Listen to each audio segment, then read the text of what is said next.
My name is Joseph Saienni, aka Joey Dots. I'm 35 years old. Today is sometime in September 2023. And I want you to know more about how I grew up and why I became the person I am.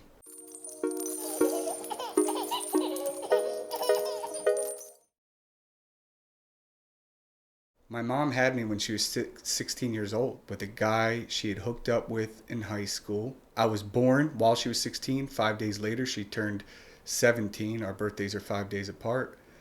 And for the first 10 years of my life, I lived in various neighborhoods until I ended up in this trailer park in Newark, Delaware. It's Timber Lane.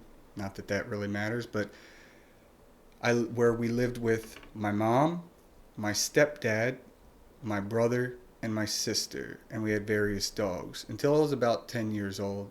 I never felt like I belonged in that environment. I really never felt like I belonged in the trailer park. I always felt out of place. I always felt like I wasn't supposed to be here. Like, why am I living in this poor trailer park? You know, it was real shitty. I hated it. I hated it from the beginning. I hated living in the trailer park, and there's no shame in me saying that. There's plenty of nice trailer parks. It's a good life for many people. It just wasn't for me. For the first 7 years of my life, I thought that my stepdad was my biological father. Until one evening, my mom sat my brother and I down and said, "Hey, the guy who's been raising you for the past 5 years, he's not your dad. That's actually your stepdad. Your real dad now, apparently, wants to be a part of your life." And I'm like, what the fuck are you talking? What? I was so thrown off guard. I didn't understand. I was confused. I was like, what? Well, why hasn't he been a part of my life? Well, it turns out he was on drugs. He was addicted to many, many drugs. He didn't want to be a dad. He didn't want to take care of me. He didn't do anything for me. But I guess he got sober and he demanded he would get me, one weekend or every other weekend for almost a year. So then I was forced to have to go over his house, his trailer, almost every other weekend with basically a stranger, sleep there, and I hated it. I'm like, well, oh, now all of a sudden you want to be my dad. And it's not like me and my stepdad got along perfectly. It was just a really shitty situation. I felt hurt. I felt betrayed, lonely. I wondered, why doesn't he want to be a part of my life? Why did it take this long? I hated being poor. I hated being on welfare and food stamps. I hated being surrounded by people who were not really doing much with their life. There are a lot of good people in the trailer park, but there's also a lot of fucking morons. There's a lot of fucking idiots out there. There's a lot of people who don't know what the fuck they're talking about, who are wasting their time, who are milking the government, who don't do a damn thing, and they're stupid as hell. There's a lot of them. There's also a lot of smart, really intelligent people in the trailer park. But I hated being around the morons. There's a lot of wasted potential in the trailer park. And that's what I saw. And I didn't want to be like them. I saw it. I saw them. But I was like, I can't be like that. This can't be my life forever. Struggling to pay bills all the time. Being obese or just being a raging alcoholic or a raging drug addict. Uneducated. Just disgusting, stink, stereotypical trailer park shit. From a young age, I was different. I was different in the sense that I would wake myself up in the second grade, get dressed, and get my school stuff together, and then walk to the bus stop. My brother had to always be woken up or something like that, but I was pretty much, I don't want to say I fully raised myself, but I kind of raised myself for many years of my life. My mom had a lot of trauma. She had me at 16 years old. So what do you think she's doing? She's like 21, 22, 23, trying to raise, 3 kids. My brother's 2 years younger than me, and my sister's about 5.5 years younger than me. It just was it was not the ideal environment. It's definitely not the way I want my kid to grow up. When I was in 5th grade, my mom and stepdad, they finally got divorced, and my mom moved to her own apartment. And long story short, my mom tried to commit suicide by taking a bunch of pills. And when you're 9 years old, and my mom picked me up from school, drove me to a hospital, and I'm looking at my mom with tubes coming out of her mouth and nose, and she's unconscious, and they had to pump her full of charcoal and whatever other stuff they had to do. And this day changed my life forever. One of the reasons is I felt betrayed. Why are you trying to commit suicide? You're just going to leave me here to fend for myself? My mom had demons. She had trauma, which I'll talk about later, but when you're a kid, you don't realize that. And all I thought about was, who the fuck's going to take care of me? Who's going to, what's happening? So my grandmother, my mom's mom, my mom, I call her my mom, Donna Saienni, R.I.P. Donna Saienni. She said, I'll take Joey. He come live with me in my 1-bedroom condo, me and him. And my brother went and lived with my pup-up Sammy, who was my mom's former husband. They got divorced when my mom was a kid. And then my sister went and lived with my stepdad because that was her biological father. So this changed the trajectory of my life. From there, we all split up. My mom went and did whatever crazy shit she was doing, dealing with her demons, or not dealing, I should say, suppressing her demons with more drugs and whatever other chaos she was doing. And I went on to live with my mom. I got out of the trailer. Woohoo! Now I'm going to live in a 1-bedroom condo. Well, we started off in a 2-bedroom condo with my mom's second husband, Harry, who, shout out to Harry, R.I.P. too. Harry was cool, but he was, he had his own issues. But eventually my mom basically left Harry, and from 5th grade till the end of 8th grade, it was my mom and I. My mom slept in the living room, and she gave me the bedroom because she did everything for me. I miss my mom so much. And it was great. I made a lot of friends during that time. I learned how different my mom and my mom's routines were. My mom, all she cared about was making sure I was good for school, dropping me off at the bus stop, taking me to baseball practice, making sure I had lunch money or lunch, signing permission slips when I needed. I didn't have to wake her up at 6 o'clock in the morning because she didn't do it when it was on the table. And I had a lot of freedom. My mom, as crazy as she is and was, she was also kind of strict. She was paranoid that I was going to get abducted or somebody was going to give me drugs. It was very bizarre. So there were a lot of rules when I was living in the trailer park, but now that I live with my mom, she grew up in the 50s. She was like, you're good. So I had so much freedom, but because of this lifestyle that I live with my mom put this paranoia in me. I was like, hell yeah. So I was able to stay out as late as I wanted. I didn't really have any rules. I went over my friends. I made friends in 1998 that I'm still friends with to this day, 2023. I mean, we talk on a daily basis, weekly basis. I see them all the time. I love those guys. I was happy to be moving in with my mom because I hated living in the trailer. I hated the yards with the grass and then the dirt patches. I hated being around people drinking all the time and doing drugs. As a little kid, should not be surrounded that type of environment. You should not be surrounded by morons getting wasted all the time, talking crazy, just dirty. Moving in with my mom was best thing that ever happened to me, if I'm being completely honest. And that's no offense to my mom. She knows it, and that's why she wanted me to go live with her. My mom was so organized, regimented, dinner schedule. I miss my mom so much. She died 10 years ago in 2013 from cancer. And I just wish she could see me today. I wish that my mom could see how far I've come and everything that I've done to get where I'm at.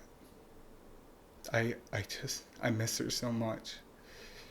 She truly changed my life. I wouldn't be the person I am today without Donna Marie Saienni. Excuse me.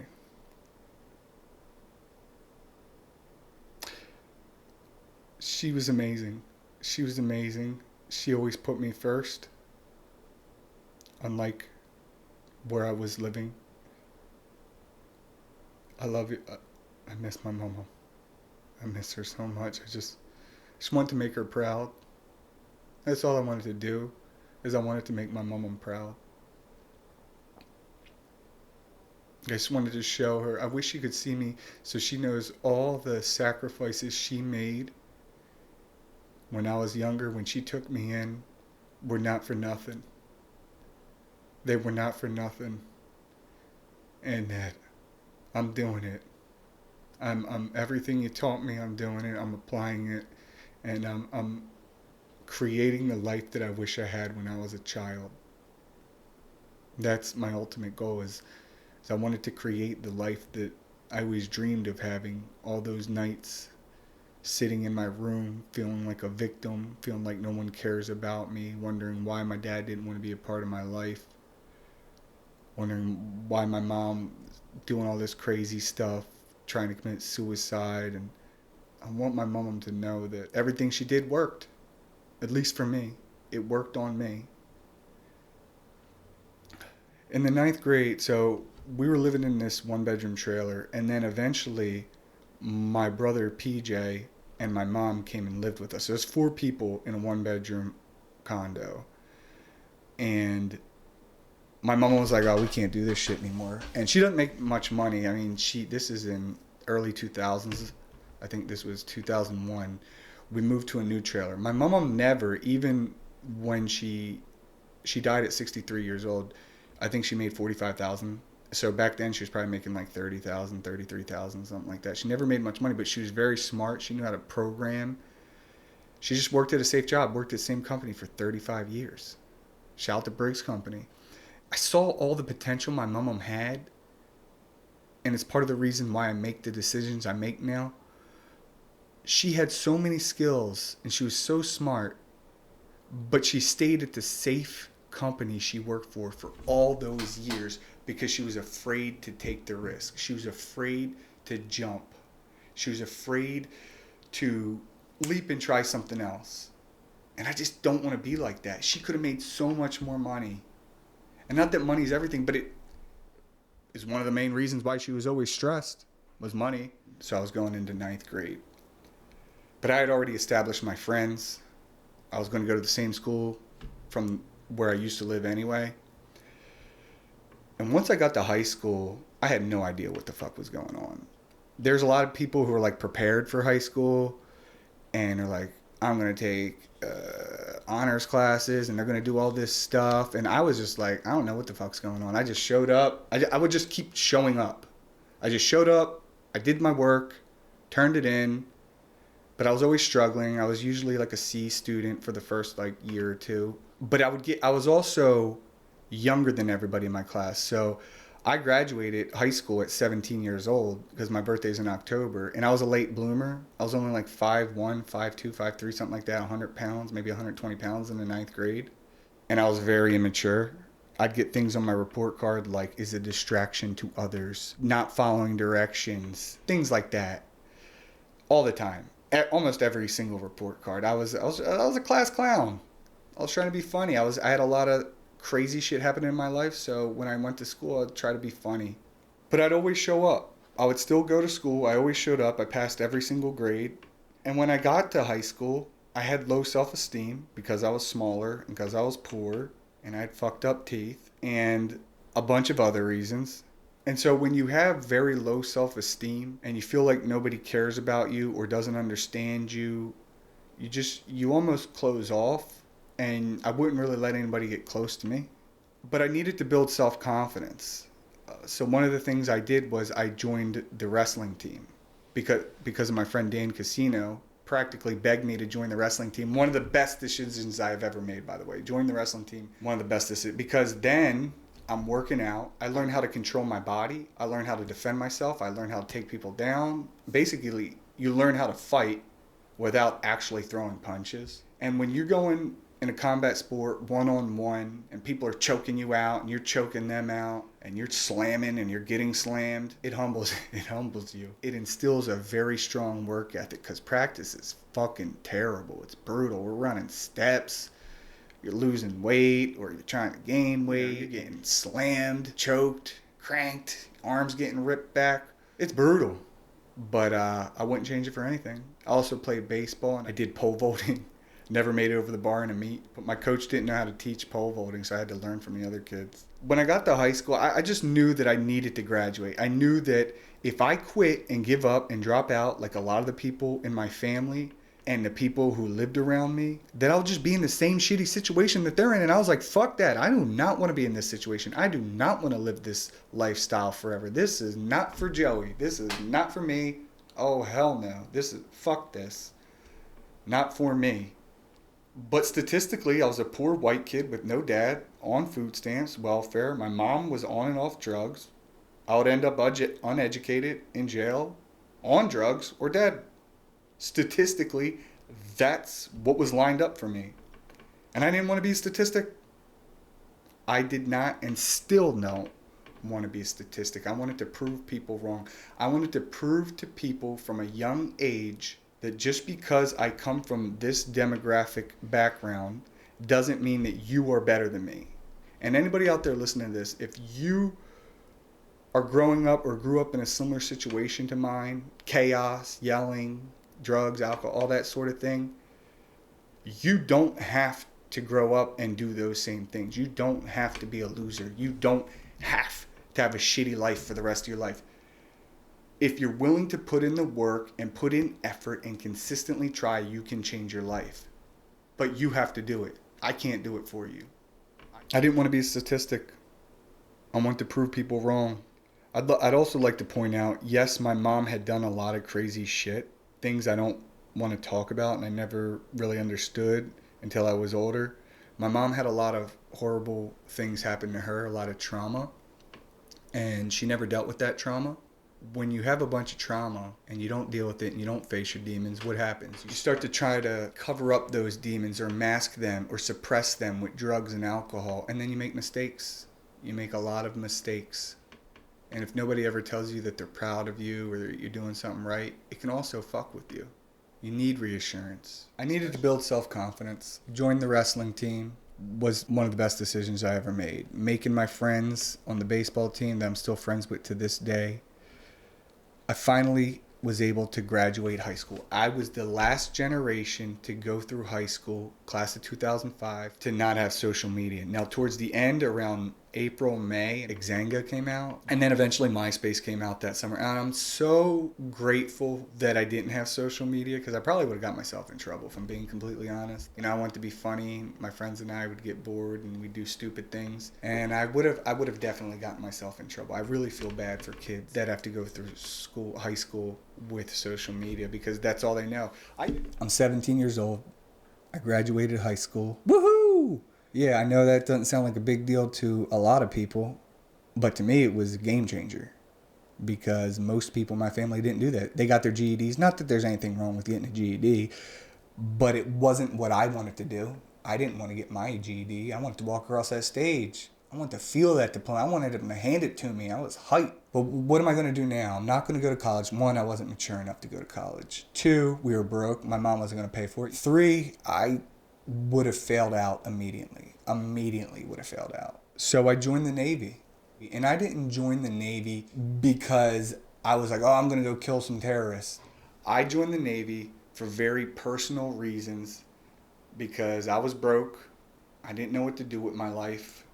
I knew that I could get training and I could make money and I could leverage that to make a better life. I knew I could travel some. I did less than 2 years. I was able to get out early. I was on CV-67 John F. Kennedy. And my ship was one of the last ships to be decommissioned that was just steam. So now they're all nuclear. So I was on an aircraft carrier with men and women, 5,000 men and women, and they had to send them somewhere. And I was lucky enough to be given the option to go to another tech school. I could have went to any base I wanted to. I could have went to Guam, Hawaii, Japan, Okinawa. I could have went anywhere in the world to any base. This is a very rare opportunity.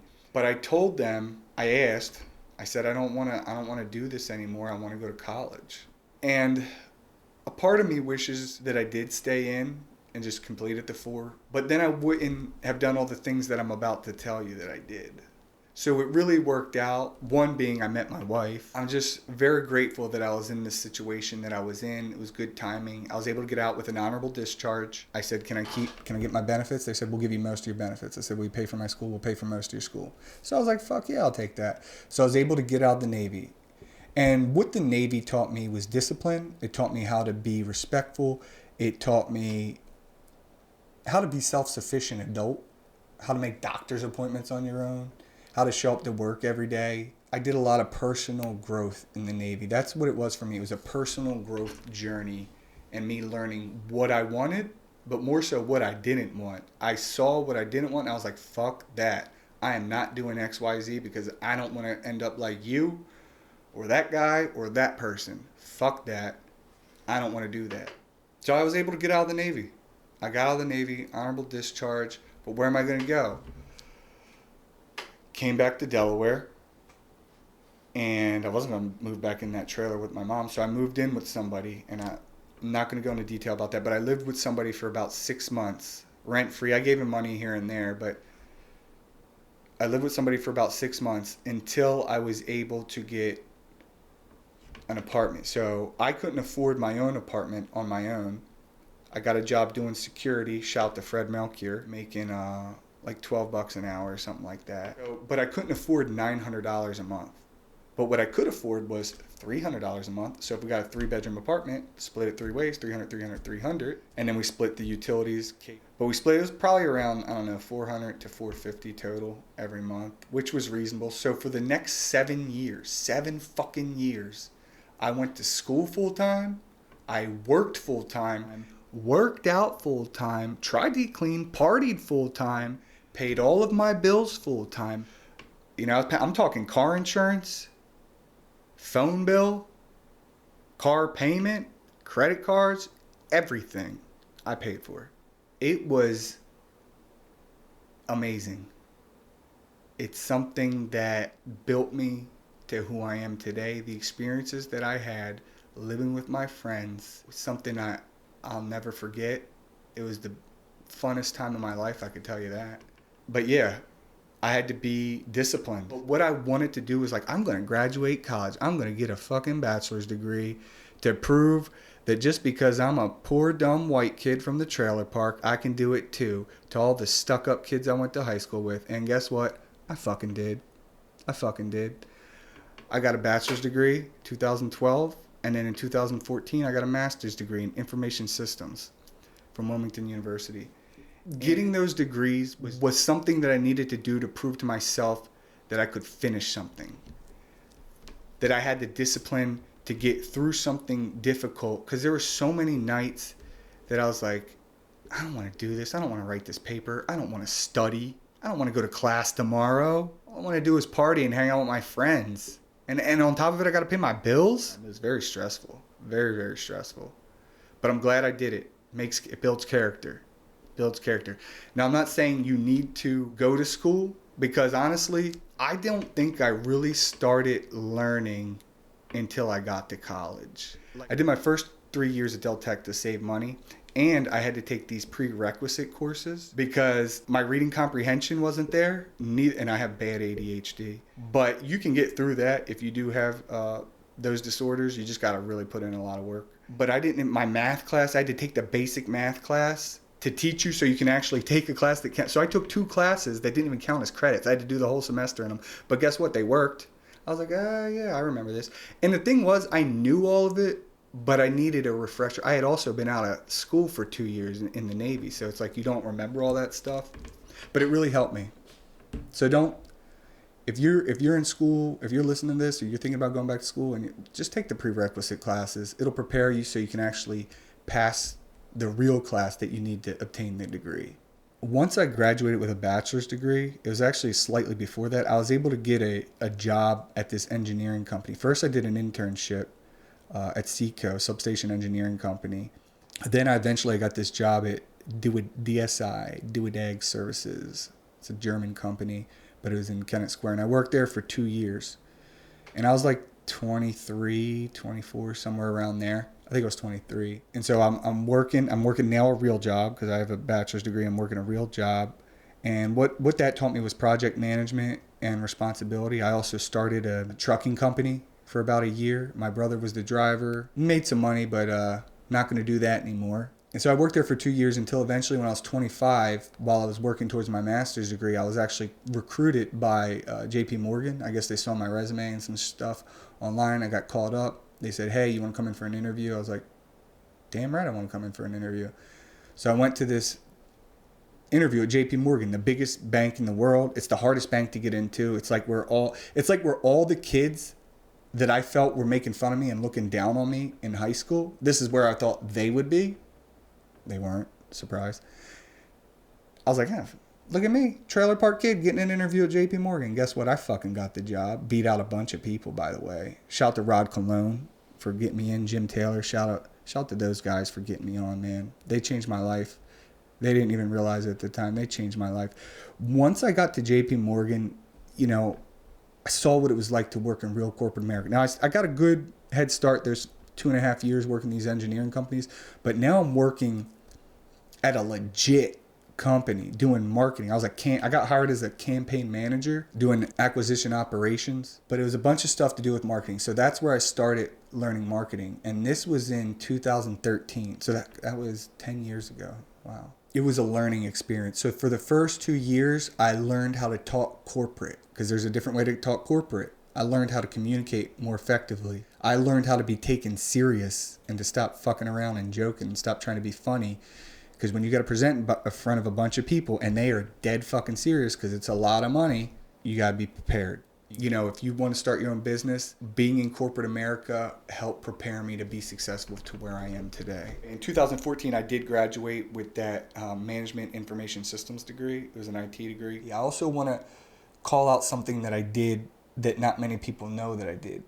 So my friend Fred moved out to California in 2012, I think, or 2013. And he's working for Tony Robbins. And in 2014, I'm battling my demons. I'm not perfect. I make mistakes. And I wanted to get better. I made a few mistakes in 2013 that I'm not proud of and I'm not really going to talk about. And so I needed to cleanse myself and just really think about what I wanted in my future. I was about 25 years old, 26 years old at this time. And I decided I'm going to go to Unleash the Power Within because Fred had told me about it. He told me how it's 4 days, 12 to 16 hours a day, just doing some internal digging and analyzing your life and thinking about things that make you very uncomfortable and thinking about things that make you happy. Like, hey, I want to do X, Y, Z to make my life better. I walked on fire. I walked on hot coals. Did a whole bunch of stuff. A lot of self-growth there. And when it really did change my life. A lot of people talk shit on Tony Robbins. That changed my life, that event, because it made me have a clear vision of where I wanted to go. And if I wanted to get the house I always wanted with land and a pool and acres and the woods, and I wanted to have a family that I never had and a wife and kids, that I was going to need to be focused. And I needed a clear vision, and that's what it helped me do. So I was still living in my apartment in 2014, and then I talked to my girlfriend at the time, Brittany. I told her what I wanted to do, and I was serious about it. And I said I'm going to use my VA loan to buy a house. So in 2015, I bought my starter home. It's a beautiful house. It's 3 stories. It's a great starter home. And we did a lot of renovations. I learned a lot of DIY during that process. I built my first bar in the basement. I mean, we redid everything. And then in 2015, I got promoted to my next position where I was a project manager. And I actually had a job. Not many people can say this. I had a job getting paid to manage an information system. So that was pretty cool. And that was in 2015. Also in 2015, I proposed to my wife. And in 2016, we got married to Brittany Veo, now Brittany Saienni. 2016 is also the year that I got my first scalp micropigmentation treatment. I had started researching it in 2015, but then I finally pulled the trigger in 2016 and got that done. And I was like, I came back to Delaware. I was like, no one's doing this shit in Delaware? This is genius. Why isn't anybody doing this in Delaware? I always wanted to be an entrepreneur. I had already started the trucking company in 2012. I wanted to be my own boss. Corporate America is great. It's safe. But like I told you previously, my mom never took risks. I'm a risk taker.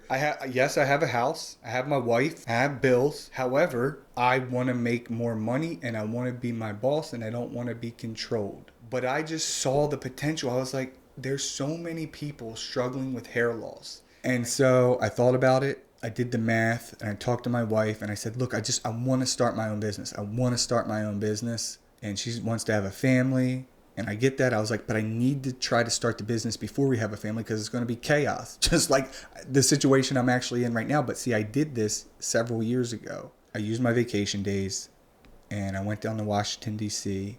and I trained with Dan Ehrenberg at Scalp Aesthetics. I think he's now called Black and White by Dan Ehrenberg. But back then it was Scalp Aesthetics and then Scalp Allure. And I learned scalp micropigmentation, but that doesn't mean you're going to be a good artist. What that means is you learn the skill, now you have to apply that skill. And if you want to apply that skill, you have to do SMP. So I went down to Washington, D.C., got trained, came back, was doing it out of my house on friends, family, whoever would be a guinea pig, so I could build up my skills and portfolio until eventually my wife said, you can't do SMP out of this house anymore. I don't want strangers coming to the house, blah, blah, blah. So in 2018, I put in my deposit to get my first location, which is Unit 3. We're now in Unit 16, same complex. And my thought process at that point was, if I just make one sale, if I can just make one sale, I'll cover the rent. If I make one sale, I'll cover the rent, I'll cover the utilities, and I'll be good. I'll basically be doing it for free, but at least I made one sale and I can build up my portfolio. And at the time, nobody was doing this in Delaware. In fact, there was probably maybe 20 artists in the country at the time in 2017, 2018. For the next 2.5 years, I would work my regular job, my corporate job, and then at nights and on weekends, and I'd use vacation days, I'd come in to Delaware SMP and I would do procedures.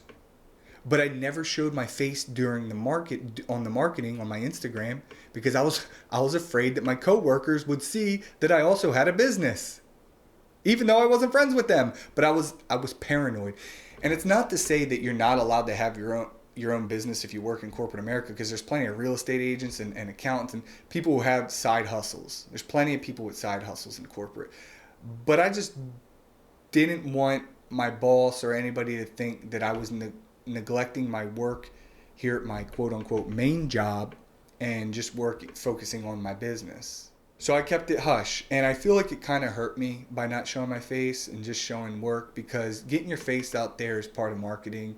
It builds rapport with people. So I started marketing my ass off, and I would work as much as I literally could because one sale would cover the bills. 2019, I've been in business for a little over, actually paying customers for a little over a year and a half, something like that.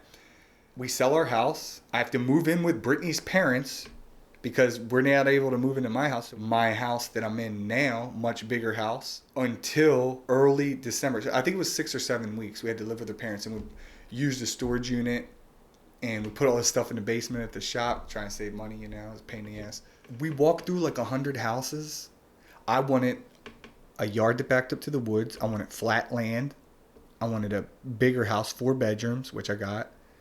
The pool is just an added bonus. I have an in-ground pool, 1.5 acres that backs up to about 7-10 acres. There's a pond, or there's a stream back there. I have a lot of privacy. We're at the end of a cul-de-sac. I love it. I am so fortunate and so lucky to have started my business, be able to make enough money to then sell my house for profit and buy this new house. All before COVID hit, because once COVID hit, my house jumped up. Woo, that house jumped up in value. I was, bam, right timing. I had good timing, baby. I had good timing. I'm a lucky motherfucker sometimes. Well, was I lucky, or did preparation meet opportunity? That's the real question. I think it was preparation met opportunity, but damn, I was praying, to whatever would listen to me. Aliens, gods, fucking everything. I was praying to everybody. It worked. It fucking worked.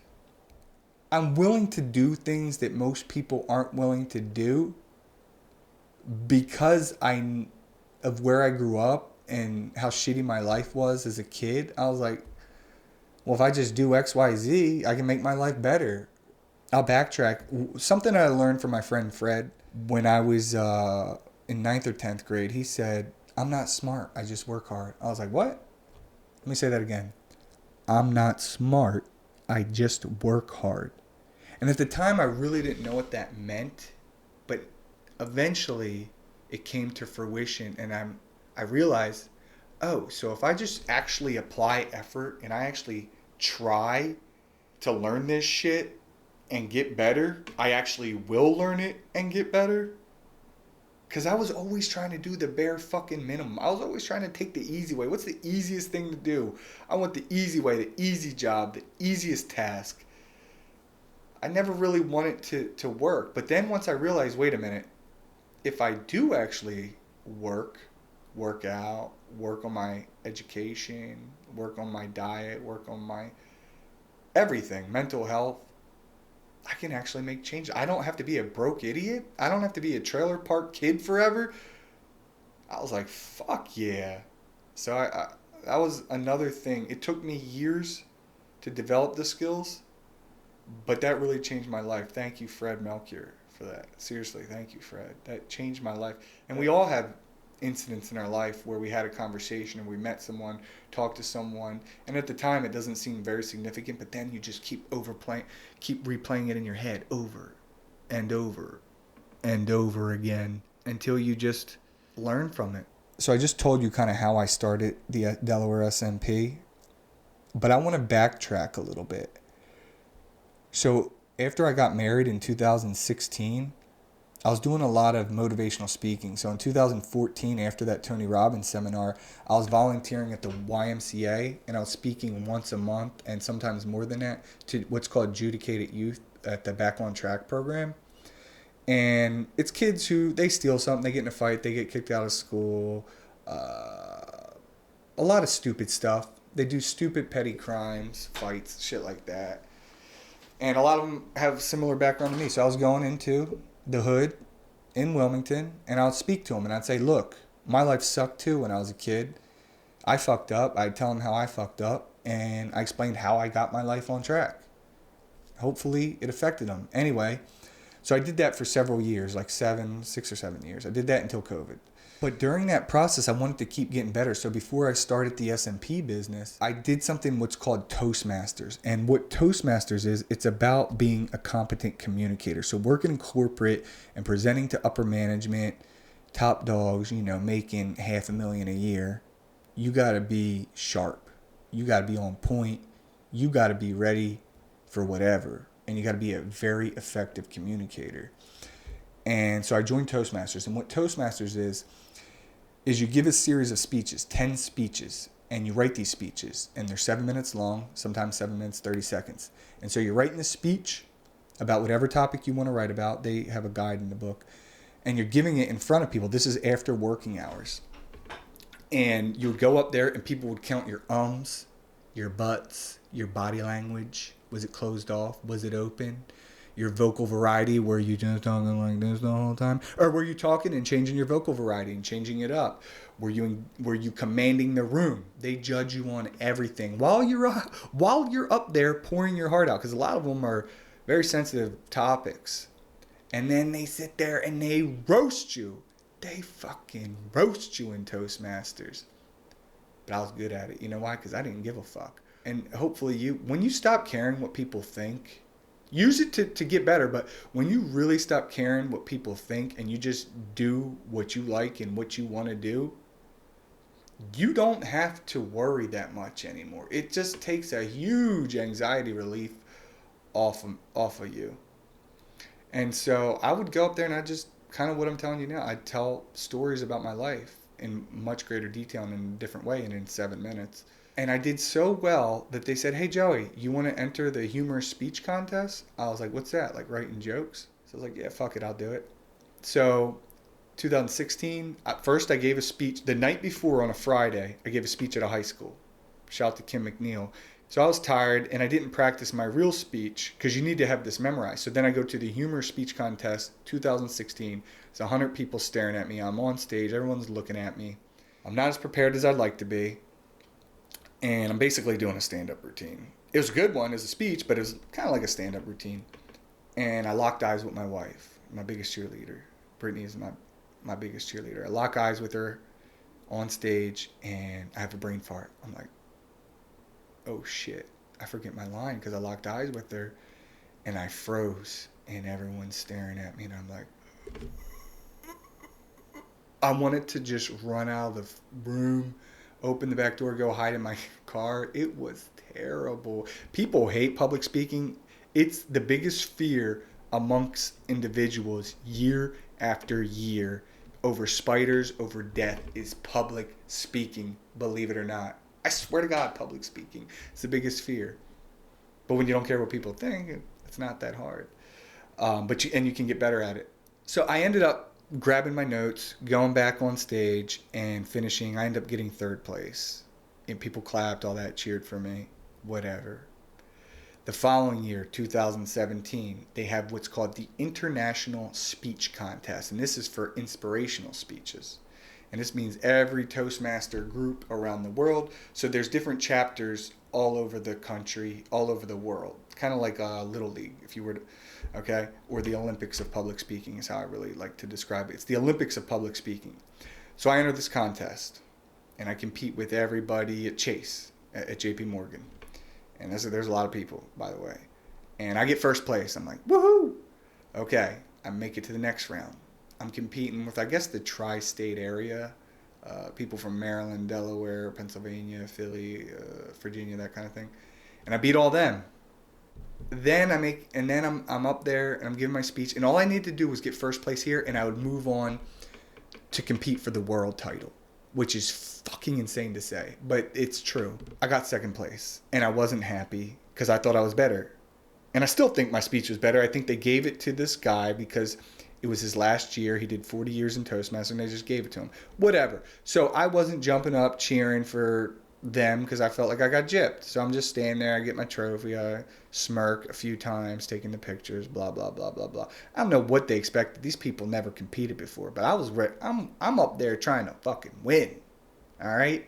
Not only am I trying to win, I'm trying to tell my story.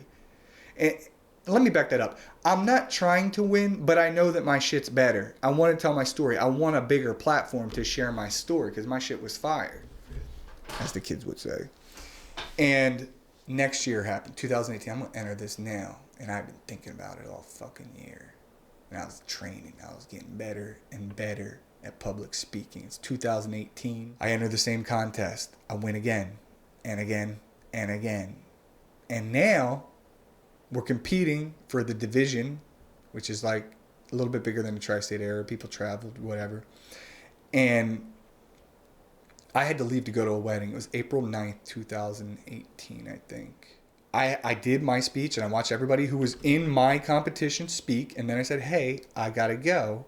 If I win, call me. And because then I'm going to advance to the next round and compete, hopefully compete for the world title. And I had given speeches in front of all hands meetings, if you know what that is in corporate America, like the whole department, several times at JP Morgan, in front of people who I always thought were stuck-up snobs as a kid, but now they're my peers. And now, not only are they my peers, they're looking up to me for advice. Me, Trailer Park, poor kid, Joey fucking Saienni. No dad. Just blows my fucking mind. It still blows my fucking mind. And the same fucking thing happened. And I feel like I was gypped, and I'm not going to go into it, but I really feel like they didn't want me to win, and they deliberately gave it to another person who stayed there the whole time, whose speech was damn near plagiarized, if I'm being perfectly honest. Saying somebody else's speech, I mean, she stole a lot of material. Mine was completely original. And you could tell that it still bothers me because I'm still talking about it. I think they deliberately sabotaged me, but that's a whole different story. I take extreme ownership. Whatever it is, what it is, doesn't matter. Because now I'm doing SMP, and I can use all the communication skills that I learned in Toastmasters to now do my marketing. And that's also why I'm doing a podcast. And people always say I have great communication skills. Well, it's because for like 3 years, I did Toastmasters, and I practiced, and I watched myself. I record myself, I watch myself, and I would make the changes necessary to get better. And it's nobody likes hearing their own voice or seeing themselves on camera. Well, most people don't. It's just brutal, people. It's brutal. But I did it. And it made me the communicator I am to this day. It's 2020. We'll jump now back to my life journey to how I got to where I am. It's 2020. It's COVID. I'm able to walk away from JP Morgan Chase. I'm able to walk away and do scalp micropigmentation full time. Okay, so it's almost been 3 fucking years I've been working for myself, believe it or not. 3 years. Had to get my own benefits. All of it. All of it. And then in 2021, it's very scary, by the way. It's very risky. I don't recommend it to everybody. I'm a freak a little bit. I know that. And there's nothing special about me. It's just I'm driven because I got a chip on my shoulder because I hated the environment that I grew up in. I hated my early life. And I wanted to prove people wrong and prove to all the people who doubted me, all the one who called me stupid and everyone who made fun of me that, hey, you're not better than me. There's nothing, you're not better than me. I just got to do the work. Now somebody who started out with a nice house, both parents, they go on vacations. Their parents got money. If you need them, they pay for their bills. They pay their car payments, their phone bills, all that sort of thing. I got to work twice as hard just to catch up to where you're starting. But guess what? I'm going to catch you, motherfucker. And I'm going to fucking lap you. And that's what I've been doing. And I'm sorry if that sounds cocky, but I've had a lot of people in my life talk shit. And that's why I am the way I am. Because I wanted to prove those people wrong. I wanted to prove them wrong, and I did prove them wrong. And I'm still coming. I'm still growing. I'm not done yet, motherfuckers. I am not done. I'm starting this is the first fucking episode of my podcast. And I got some other shit cooking in the pot. I'm 35 years old. I got plenty of life to live. I don't plan on dying anytime soon. Joey Dots is here to stay. Dot Daddy Podcast is here to fucking stay. Whether you like it or not. So anybody out there listening to this, tell your haters to fuck off by just dominating life. Frank Sinatra said the best revenge is massive success, and he was right. Because none of them motherfuckers can say shit to me now. Woo! I'm a little bit crazy, as you can tell.